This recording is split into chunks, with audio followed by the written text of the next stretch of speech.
سازمان امنیت و همکاری اروپا آزادی روزنامه‌نگار تاجیک عبدالله غربتی را طلب کرد. 500 نفر بسیج شده روس برای جنگ در اوکراین با نشان اعتراض از قطار پایین شدند. 2 ورزشکار تاجیک از ترکیه 3 مدال آوردند. هیئتی از سازمان امنیت و همکاری در اروپا برای بررسی وضع آزادی مطبوعات به تاجیکستان سفر کرده است. طبق اطلاع یک منبع پیام قرار بود این سفر چند ماه پیش انجام شود، اما مقامات تاجیکستان به درخواست سازمان امنیت و همکاری اروپا جواب نمیدادند. در همین حال سفر هیئت سازمان امنیت و همکاری اروپا بر اساس حکم عبدالله غربتی و به دادگاه فرستاده شدن پرونده ذوق‌بک سعید امینی و خبرها از شکنجه عبدالستار پیر محمدزاده اتفاق افتاده است. نماینده سازمان امنیت و همکاری اروپا در امور آزادی مطبوعات ترزا ریبرا روز 6 اکتبر در صفحه تلگرامی خود نوشت اظهار نگرانیش از حکم روزنامه‌نگار عبدالله غربتی را به مقامات تاجیکستان بیان داشته گفته است این گونه حکم‌های دهشت‌آور آزادی رسانه‌ها و آزادی بیان را بیشتر زیر خطر می‌گذارند. غربتی باید آزاد کرده شود. گفتنی است دادگاه ناحیه شاه منصور شهر دوشنبه در آستانه سفر هیئت سازمان امنیت و همکاری اروپا روز 4 اکتبر غربتی را به 7.5 سال زندان محکوم کرد. موحیدین کبیری رهبر پیمان ملی تاجیکستان که در این باره در نشست سازمان امنیت و همکاری اروپا صحبت میکرد گفت مقامات دوشنبه با صدور این حکم نشان دادند که به آنها آن همه چیزی که درباره اشان در انجمن ورشوا میگویند ارزش ندارد.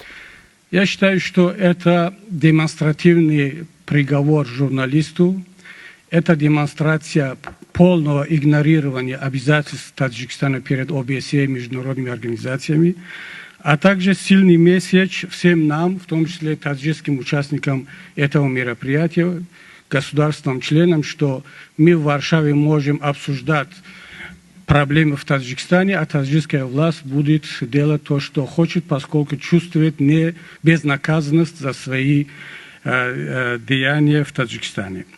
کارشناسان میگویند بخش آزادی مطبوعات در سازمان امنیت و همکاری اروپا بسیار ضعیف شده است. این بخش بیشتر به حکومت‌ها گفتگو می‌کند و تماسش با روزنامه‌نگاران و رسانه‌ها کمتر شده است. قبلا به ریاست این بخش روزنامه‌نگاران تعیین می‌شدند، حالا آن به دست دیپلمات‌ها افتاده است. ترزا ریبرا از دیپلمات‌های سابق میباشد.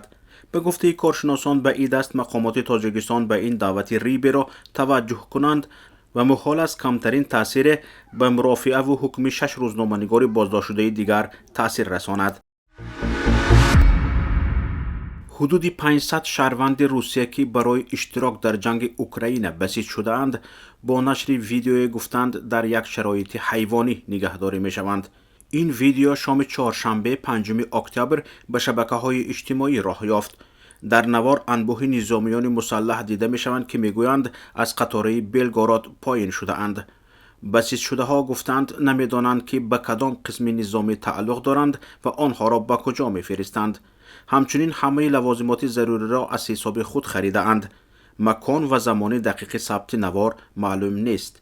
نظامیان روسیه که در اساس فرمان ولادیمیر پوتین رئیس جمهور روسیه بسیج می‌شوند پیوسته از شرایط بد در ارتش این کشور و نارسایی لوازمات جنگی شکایت می‌کنند. طوری معلوم شد اکثری بسیج شده ها در قسم‌های نظامی در روی فرش خوابند و با غذای خوب تامین نیستند. در شهر ازنیک ترکیه که میزبان بازی‌های یکم جهانی کوچمنچیان شد، 2 ورزشکار تاجیک شرکت کرده 3 مدال به دست آوردند. برای شرکت در این مسابقه زیاده از 3000 ورزشکار از 102 کشور جهان جمع آمده بودند. در دایره بازی‌های جهانی کوچمنچیان، کاکبارو و الیش مسابقه‌های رسمی قبول شده‌اند. اینچنین مسابقه‌های کاکبر، اشیرملی، اباکوراش، پهلوانی، کشتی شلواری، کشتی میی، کشتی کمربندی، کورش، مس رستلینگ و کمانوری عنعنوی برگزار شدند. در این مسابقه 2 پهلوان تاجیک شرکت کردند. همینطور نوروز کریمزاد در وزن 73 کیلوگرم مدال نقره و برنجی در کورش ازبکی و قزاقی به دست آورد.